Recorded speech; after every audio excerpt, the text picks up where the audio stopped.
I want to start with a number today that is going to make a lot of people, especially any writer's list, feel a very specific kind of existential dread. 100,000. It's a nice round, very substantial. It is, but it's the context that really stings here. Imagine you wake up on January 1st. You decide to write a novel. You finish it by January 3rd. Okay. You publish it on Amazon by January 4th, and then you do it again and again. And by the end of the year, you have released over 170 books. That is just... You haven't seen your family, and you probably haven't written a single sentence that wasn't a typo, but you're sitting on 6 families of prose. That sounds like an absolute fever dream, or like a very specific circle of hell for a creative person. But what we're discussing today isn't a hypothetical at all. We are unpacking a report about a specific author, an AI-assisted author who allegedly pulled this off. Yeah. She cleared that 6-figure sum by flooding the market with content generated at a volume that is just physically impossible for a biological... Physically impossible is the key phrase there. I mean, I can't write a grocery list in 2 days, let alone a full novel. Right.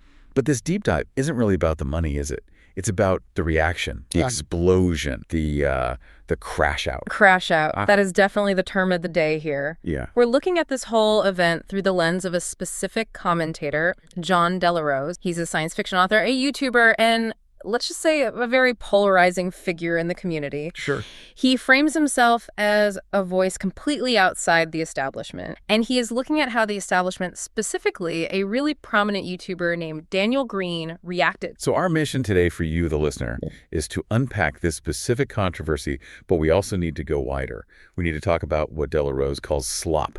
Yes. We need to talk about the Minotaur in the room, and yes, we will absolutely get to the Minotaurs, I promise. We have to. And we need to answer a very uncomfortable question. If human beings are already writing like robots, does it actually matter if the robots take over? That is the core friction there. It's the difference between art and content. And frankly, the line is a lot blurrier than most of us want to admit. Let's start with the inciting incident, the crash out. Set the scene for us. Daniel Greene, Fantasy News. He sees this report about the woman making $100,000 with AI book. What exactly happened? So according to Del Araz, Greene just has a complete meltdown. He spends 30 minutes dissecting this, expressing intense anger, frustration, and this deep existential dread. Wow. Now, for context, Daniel Greene is a massive figure in the book. He represents the enthusiast class. You know, people who love lore, world, the actual craft of writing. The people who dissect magic systems. Exactly. He dissects magic systems. To him, this volume-based AI publishing is a desecration of the sacred act of storytelling. It's cheating. It feels like someone bringing a motorcycle to a marathon. Precisely. But Delaraz looks at this reaction and he just laughs. He explicitly calls it hilarious. Which seems really harsh. If you love book, shouldn't you be mad that the market is being flooded with machine-generated noise? I mean, why is Delaraz finding this funny? Delaraz argues that Greene's anger is performative, or at least misdirected. He points out the financial disparity. He notes, and it's quite brutal, that this unknown woman likely made more money in 1 year with her quote-unquote AI slop than Daniel Greene made from his own fiction writing. So he's implying it's just professional jealousy. He frames it as fear. He believes the traditional establishment, and he lumps successful YouTubers and mainstream authors into this bucket. He thinks they're terrified. They aren't scared of bad art. They're scared of being outcompeted. Right. They see the walls of their garden coming down, and they realize their gatekeeping keys just don't work anymore. And Delaraz isn't just targeting Greene here, which is fascinating.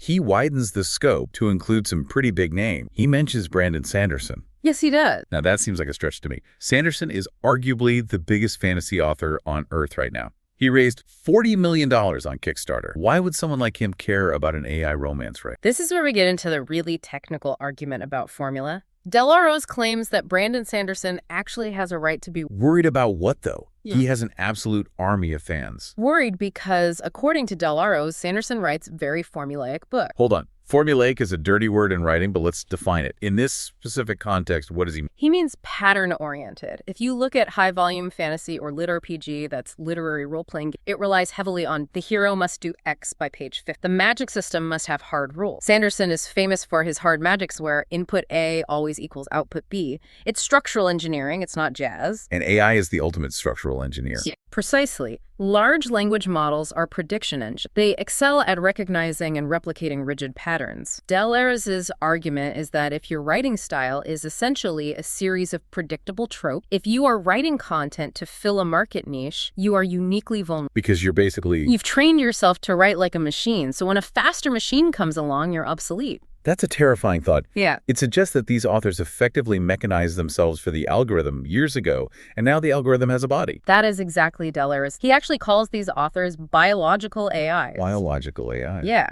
He argues that if you strip away the name on the cover, the actual text produced by these formula authors is indistinguishable from a well-prompted model. But surely there's a difference in quality, right? Even a formulaic human book has, I don't know, a soul, a spark, like a human inconsistency. Well, Deleuze would ask you to look at the Amazon charts. This is where he introduces the concept of slop, and he fundamentally challenges the idea that human-made automatically equals high art. Slop. It's really become the buzzword of the AI era. Usually refers to AI-generated garbage, right? Images with 6 fingers, articles that make 0 sense, chatbots that hallucinate. Right. But Deleuze flips the script entirely. He argues that the human-written content dominating the bestseller lists is already slop. He calls it human. Meaning it's just low effort. Meaning it is designed purely for consumption, not for artistic merit. It is copy. He argues that authors are just identifying a folk desire, say a specific romance trope, and pasting generic scenes together to trigger a dopamine response. Okay, we need to get specific here, because it's really easy to just wave your hands and say Bics are bad. But what exactly is he pointing at? He pulls up the Amazon bestseller charts to show what Daniel Greene is valiantly defending, and he lands on a book titled Morning Glory Milking Farm. I am almost afraid to ask. Yeah. But for the sake of the deep dive, what is it? It is exactly what it sounds like. It is a romance, a massive bestseller, about a woman working at a farm milking minotaurs. Minotaurs, as in half man, half bull. Yes. Deleuze points out with some, let's say, biological pragmatism that bulls do not typically produce milk, which implies that the fluid in question is... We get it. We absolutely get the biology there. Yeah. Let's not diagram that sentence any further. He calls this gross. He calls it the ultimate slop. But here is the data point that actually matters. It has something like 24,000 reviews. It is a massive financial success. So his whole point is, this is your king. Exactly. He's saying to the establishment you are crying that AI is destroying the sanctity of literature, but this is the literature you are producing. Wow. He also points to gay hockey romance as a dominant genre. Is that a big demographic? Huge. He mentions a book called Heated Rivalry. He describes it directly as pornography slop. His argument is that these books exist solely to trigger a biological arousal response. They are functional. They are a product. So if a human writes a functional product to trigger a response, and an AI writes a functional product to trigger a response. Deleuze asks,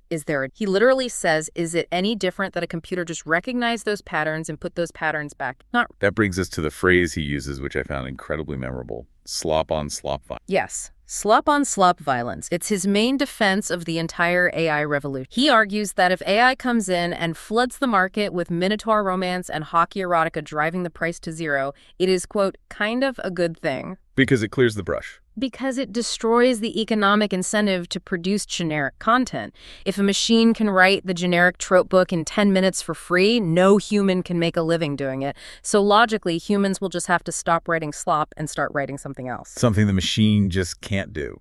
Correct. He believes actual artists aren't threatened by this because actual artists aren't writing minotaur milking erotica. He thinks the people who should be scared are the mid-tier hack who are just grinding the algorithm. It's a very cynical, almost accelerationist, let it burn so we can start over. But I really want to push back on one thing. He calls the romance books slop, but 24,000 people reviewed that minotaur book. Clearly 24,000 humans derived actual value from. Is it really fair to dismiss that as not art just because it's weird? That is the elitist trap, isn't it? Deleuze is, in his own way, gatekeeping quality just as much as Daniel Greene is gay humanity. Deleuze dismisses the audience for those books as degenerate, weird women. He doesn't respect the consumer of the slop any more than the producer. It's fascinating. He defends the AI for exposing the slop, but he utterly despises the slop itself. It's a very complex position. It is. He's essentially saying the market is filled with garbage. The AI is a garbage truck. Let the truck do its job. Which brings us to the concept of geek. This feels like the next chapter in a war that's been going on. It is. Deleuze places this in historical context, which is helpful. To understand his glee at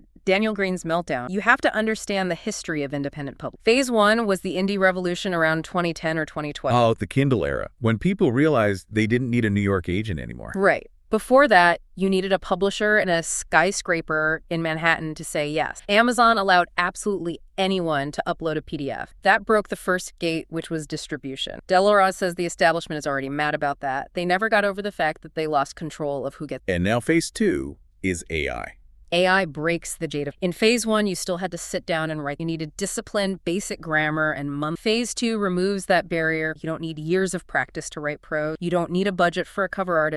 That is the ultimate leveling of the playing field, or the ultimate pollution of the playing field, depending on your... Exactly. And De La Rose makes a huge prediction about Hollywood, too. This isn't just about books. He says movies are next. He says movies are going to be able to be made with AI. He predicts that very soon he will be able to sit at his computer and generate a blockbuster film. That's a massive claim. I mean, we see AI video now and it's getting better, but it's still very dreamlike and weird. He thinks he can replace a Marvel movie. He believes the trajectory is inevitable. And think about the implications of that. If one guy in a basement can make the Avengers, what happens to Disney? What happens to the unions? What happens to the casting directors? Disney just becomes a very expensive legacy brand, and the industry completely collapsed. De La Rose seems to really relish. He wants to see the gatekeeping industry of Hollywood destroyed. He wants the means of production entirely in the hands. It's interesting. He sounds like a punk rock. Destroy the corporate studio. But he's using the most corporate high-tech tool imaginable to do it. The irony is but there is a generational divide. He tells a story about watching the Daniel Greene meltdown video. Bro. Yes. His son watches this 30-minute emotional rant from Greene and just laughs. He says once Gen Z comes up, bro, we all use AI all the time. These people are cooked. But these people are cooked. Yeah. Let's translate that for the listener who isn't on TikTok. It means they're finished. They are done. But the real insight here is the normalization. For a 40-year-old author, using ChatGPT feels like a moral violation, feels like plagiarism. For a 16-year-old, it's just a calculator. It's a massive shift in perspective. If I use a spell checker, I'm not cheating at spelling. If I use a calculator, I'm not cheating at math. Gen Z views generative AI as just the next layer of abstraction. Exact. Del Arrows calls the resistance a boomer mentality or a tadpom mentality. Tadpom. Yeah. He implies that clinging to the struggle of creation is just outdated stubbornness. But isn't the struggle kind of the point? Yeah. I mean, we value a marathon runner because they ran the 26 miles. If they drove a car to the finish line, we don't give them a medal. De La Rose would argue, are you buying the medal or are you buying the story? If the reader just wants the story, they don't care how much you sweat it over. The labor theory of value doesn't really apply to... That is... I have to say that's a bit depressing. It's market realism, according. Let's pivot to the practical side of it. De La Rose isn't just a commentator. He claims to actually use, but he distinguishes between the slop method and the tool method. How does he actually use AI? Because I think a lot of people imagine he just pushes a button and walks away. This is really important because it answers the question of quality. He isn't typing write me a novel and hitting print. He uses it as a force multiplier. Break down his toolkit for us. What is he actually doing? First is typo. He calls it the bane of existence. Oh, I relate to that. You can read your own draft 50 times and your brain will autocorrect tests to the flat every single time. Exactly. It's a biological flaw. Our brains are prediction engines, too. We see what we expect to see. AI doesn't have that bias. It scans purely for syntax. Del Arrows says his books are way cleaner now. That's a purely utilitarian. Okay, well, that's just super Grammarly. That doesn't make you a cyborg writer. What else does he do? Logic checking. This is a bit more creative. He uses the AI to stress test his plot. How does that actually work in practice? Let's say you're writing a sci-fi. You have really complex timeline. You feed the scene to the AI and ask, given what happened in Chapter 3, does it actually make sense for the captain to know where the hidden base is? And the AI says, no, you haven't established that fact yet. Right. It acts as a continuity editor. It holds the entire context window in perfect memory, which is incredibly hard for a human to do. It's not writing the story. It's finding the holes. That's actually incredibly valuable. It's like having a collaborative partner who is awake at 3 a.m. and has perfect recall. Precise. He also talks about prose polish and identifying what he calls Tics, like nervous habits. Repetitive phrase. Authors have linguistic fingerprint. Maybe a character shrugs way too much. Maybe you use the word suddenly 3 times on one page. A human editor might miss that because they are caught up in the narrative flow. They're reading for the story. Right. But the AI sees the data. It gives you a list and says you used glance 400 times. Stop it. So his argument is that AI makes him a better craftsman. It handles the technical, tedious, quality control work so he can focus on what? The vision, the intent. He argues that the intent is what truly separates art from slop. If you use AI to execute a specific original vision, that's valid. If you use AI to just generate content based on a trend, that's slop. But wait, he used AI to generate cover art. Yeah. He mentioned that directly. He did, yes. Cover art puts human artists out of work. That's usually the biggest flashpoint in this whole debate. He doesn't seem to care about that aspect at all. He views it strictly as efficiency. He references a joke he made an AI cover for a Space Fleet Academy book that went viral. Which leads us perfectly to the Spite Project. Yeah. This is honestly my favorite part of the story because it's so petty yet so incredibly productive. It is pure internet energy. Del Arroz is a huge Star Trek fan, but he deeply hates the current iteration of the franchise. He refers to the new show Starfleet Academy is currently in production. Right. He calls the human-made show really, really bad. He says it ruined the show beyond anything. So human-made absolutely does not equal good in his worldview. Not at all. He thinks the current Hollywood writers are just hacks. So he created this fake AI cover for Space Fleet Academy just to mock them. It was purely satire. But his audience, his newsletter list, saw it and said, I would buy it. So he decided to actually write it, a spite book. Yeah. But here's the twist. He isn't having the AI write the text for this. No. And he is very, very emphatic about this point. He is writing the book himself, and he has hired a writing partner. Who is, let me guess, a human? A human? And not just any human. He specifies that his editor is a Hugo Award nominated. Wait. The Hugo Awards are the absolute peak of the establishment he claimed to hate. They are the ultimate gatekeepers of sci-fi. It is a fascinating contradiction. He mocks the establishment. He calls them tadpoles. He laughs at their imminent collapse. But when he wants to prove his book is actually high quality, he waves a credential from that very same establishment. It's like saying, I hate the club, but hey, look, my editor was nominated by the club. It really shows that deep down, those traditional markers of status still hold significant weight. He wants to beat Daniel Greene and the quote-unquote woke Hollywood writers, but he wants to beat them on competence. He says his book will be better than anything Daniel Greene ever writes because of the hard sci-fi physics and the professional human editing. So he's basically using the old world tools, human editors, craft physics, combined with new world tools. AI covers viral marketing newsletters to wage this war. That's a great way to put it. He describes himself as anti-fragile. Anti-fragile, that's the concept, that things actually gain strength from disorder and chaos. Exactly. The market is crashing. Good. AI is flooding the zone. Good. He has a direct line to his audience via his newsletter. He doesn't rely on the Amazon algorithm to find more. He has their actual email address. And he leverages that heavily. He offers them free books, sci-fi, fantasy, superhero graphic novels just to get them in the door. He believes this direct relationship protects him from the slot flood. He doesn't follow pattern trends. He just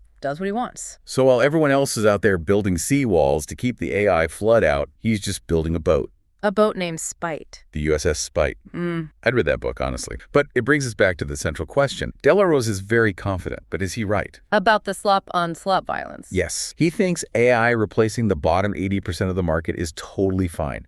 But what happens when AI gets better? What happens when AI can write the hard sci-fi that Del Arroz prides himself on? That is the logical end. If the tool can identify a plot hole today, it can probably fix the plot hole tomorrow. And if it can fix it, it can write it from scratch. Del Arroz seems to think he can stay one step ahead because of his human intent. But Daniel Greene probably thought his human intent protected him too. That's the chilling part of all this. The line just keeps moving. First it was AI can't do art. Then it was AI can't do hand. Then AI can't do prose. Now it's AI can't do complex prose. And the $100,000 author proves that for a massive chunk of the audience, they don't care about complex prose anyway. They just want the volume. Let's talk about that volume again. 170 books a year. That's the social media feed model applied directly to literature. It treats books exactly like TikToks. Consumable, disposable, high frequency. If that is the future of reading, then the author, as we traditionally know it, the J.K. Rowling, the Stephen King, the solitary genius typing ways, is dead. The future is just the content. Del Arroz would say the solitary genius was always a myth anyway. He'd point to the ghostwriters, the heavy editing, the formulaic structures. He's essentially just saying the quiet part out loud. So what is the grand takeaway for you, the listener, today? We've covered minotaurs, hockey players, enraged YouTubers, and spite books. I think the real takeaway is about the definition of value. Del Arroz challenges us to admit that a lot of what we consume is flop. We buy it, we read it, we forget it. And if we admit that, And we have to admit that we don't really care who wrote it. If the Minotaur romance delivers the escapism you paid $4.99 for, does it actually matter if a neural network generated the text? it forces a mirror on the reader. Are you a patron of the arts, or are you just a dopamine junkie? Brutal, but necessary to ask. And for the writers out there listening to this, The warning is crystal clear. If you're writing Formula Run, the machine is faster than you. You cannot outslop the robot. You have to find the thing the robot cannot do. which for now seems to be spite. Spite, passion, and maybe a very specific, weird human perspective that a focus group would approve. So paradoxically, to survive the AI age, we have to get weirder. We have to be less like the Amazon Top 100. We have to be less like the Minotaur. On that note, Yeah. I think we'll leave the barn door open. This has been a fascinating look into a very messy, very fast-moving controversy. Indeed, it's only going to accelerate. A final provocative thought for you, the listener, to mull over. Next time you click Buy Now on a digital book, ask yourself this. If you found out right in that moment that a machine wrote it completely without human intervention, would you keep reading anyway? The true answer might surprise you. It definitely might. Thanks for diving deep with us. See you next time.